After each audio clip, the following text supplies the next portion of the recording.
ইন্ডিয়াকে কোনো রকমই ছাড় দিতে চাচ্ছে না বাংলাদেশ। ইন্ডিয়াকে হারানোর লক্ষ্যে বেশ ঘটা করে এখনই কাজ শুরু করে দিয়েছে বাফুফে। ফুটবলারদেরকে নিয়ে অনুশীলন চালাচ্ছে। সব কিছু মিলে ইন্ডিয়া বাংলাদেশে এসে ঘুরে গেছে। কেন ইন্ডিয়া বাংলাদেশে এত তাড়াতাড়ি ম্যাচ শুরু হতে তো আরও কিছুদিন দেরি আছে, তাহলে এত তাড়াতাড়ি কেন ইন্ডিয়া এসে ঘুরে যাচ্ছে বাংলাদেশ থেকে? কারণ একটাই, বাংলাদেশকে ভয় পাচ্ছে ইন্ডিয়া। কারণ বাংলাদেশ বর্তমানে যে পারফরমেন্স দিচ্ছে তাতে কিন্তু ইন্ডিয়া কিন্তু ওরকম পারফরমেন্স করতে পারছে না। তারা এক একটা ম্যাচ হার জিতের মধ্যে দিয়ে যাচ্ছে। কয়েকদিন আগে তারা সিঙ্গাপুরের বিপক্ষে, এখানে সিঙ্গাপুরকে কিন্তু হেসে গেলে ইন্ডিয়া হারাতো, কিন্তু সেই সিঙ্গাপুরের বিপক্ষে এক এক ব্যবধানে ড্র করেছে।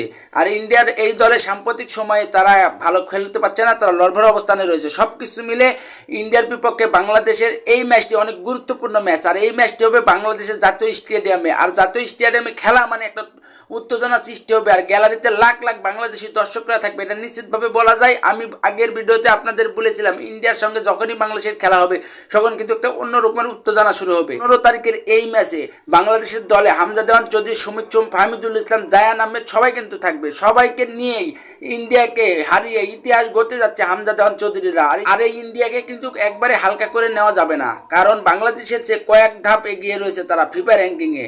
আর ইন্ডিয়ার সঙ্গে বাংলাদেশের 100% দিতে হবে। 100% না দিলে ইন্ডিয়াকে কিন্তু হারাতে পারবে না। ইন্ডিয়া কিন্তু সবসময় জ্বলে উঠতে সক্ষম।